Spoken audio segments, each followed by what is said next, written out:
అందరికీ నమస్తే. ఈ వీడియో చూడండి. సెకండ్ బేబీ పుట్టిన తర్వాత ఫస్ట్ బేబీ స్టబ్బార్న్ గా తయారవ్వడము, ఒక మూడీగా తయారవ్వడము, అంటే ఒక ఎమోషనల్ స్టేట్ అనేది కొంచెం లో అవ్వడము గమనిస్తూ ఉంటాం.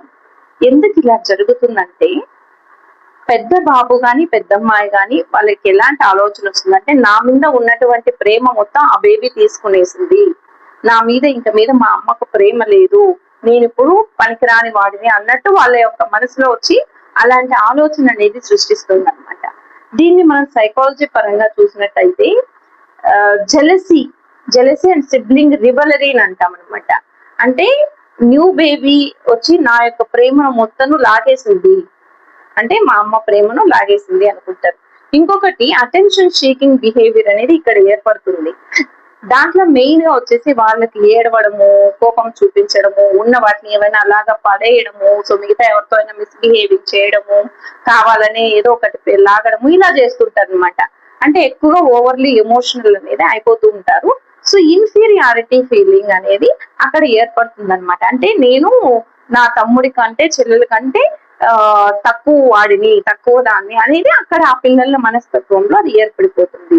దీన్ని మనము ఈ ఇన్ఫీరియారిటీ ఫీలింగ్ ని మనం ఎలా సరి చేయొచ్చు అంటే, ఆ లో సెల్ఫ్ ఎస్టీమ్ ఉన్న పిల్లల్ని ఎలా సరి చేయొచ్చు అని అడుగుతున్నారు. దానికి ఏం చేయాలంటే, మీరు చిన్న బేబీని కేర్ తీసుకున్నట్టే ఆ పెద్ద బేబీని కూడా మీరు దగ్గరికి తీసుకొని అప్పుడప్పుడు ఎమోషనల్ లవ్ అనేది ఆ అబ్బాయికి ఇవ్వాలి. కొద్దిగా సమయము ఆ బాబుతో కూడా మీరు కేటాయించాలి. ఇంకొకటి వచ్చి వర్బలీ, అంటే మాటల ద్వారా వాళ్ళకి ఎక్కువ లవ్ ఇచ్చినప్పుడు ఏం జరుగుతుందంటే, మా అమ్మ నన్ను అలాగే చూసుకుంటుంది అనేది వాళ్ళకి అది అనిపించాలి. అంటే ఇక్కడ మీరు చూపించే ప్రేమను బట్టి ఆ అక్క తమ్ముడు గాని, అన్న తమ్ముడు గాని, ఎవరి మధ్య అయినా కానివ్వండి, ఆ పిల్లల మధ్య గొడవ రాకుండా ఉండడానికి మీరు చూసుకోవాలి. అందుకని ఎక్కువ గ్యాప్ ఉండాలండి పిల్లల మధ్య అనేది చెప్తూ ఉంటారు. ఎల్డర్ వన్ వచ్చి కొంచెం కేరింగ్ తీసుకున్న లెవెల్లో ఉండాలి. తొందరగా పిల్లలు కన్నారంటే వాళ్ళకి అర్థం కాదు, నేను చిన్న బాబునే కదా, నన్ను పక్కన పెట్టేసి మా అమ్మాయి ఇంకొక న్యూ బేబీతో ఉంది అనేది ఒక మనస్తత్వం అనేది వాళ్ళకి అక్కడ కలిగించేస్తుంది అనమాట. సో వాళ్ళని ఒక కేరింగ్ విధానంలో బాబును కానీ పాపను కానీ చూసుకోవడానికి మీరు ఎలా కేరింగ్ చేస్తారో అలాగే వాళ్ళని పక్కన పెట్టి ఇలా చూసుకోవాలి, ఇలా కేరింగ్ చేయాలి అనేది వాళ్ళకి కొంచెం చిన్న రెస్పాన్సిబిలిటీస్ మీరు అందించాలి.